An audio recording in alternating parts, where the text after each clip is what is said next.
Somebody brought up the meaning of the name Nickelodeon TV, and this is a really cool blend of film history and etymology, two of my favorite things. The short answer is the channel was named after the theater, and that's usually where the conversation ends, but why was the theater called a Nickelodeon?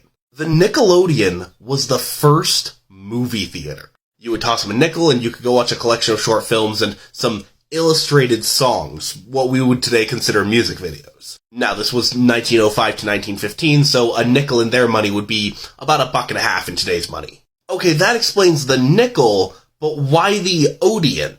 If you Google Nickelodeon etymology, this is what comes up. This is a Melodian, and this is a Nickelodeon. Okay, these were silent movies, the music was being performed live, maybe they named the theater after the instrument that was performing the music? But no, the etymology of the theater and the instrument are completely unrelated. Let's go back to ancient Greece. They have these concert halls called an Odeon.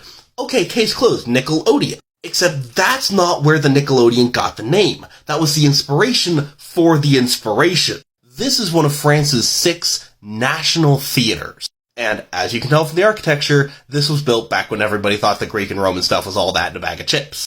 And so they named this theater after the Greek theater. You're looking at the Odeon. That's where the Nickelodeon got the name. Nickelodeon was basically, this is the cheap version of that classy French theater. A little bit like if somebody made a clothing brand called Gucci.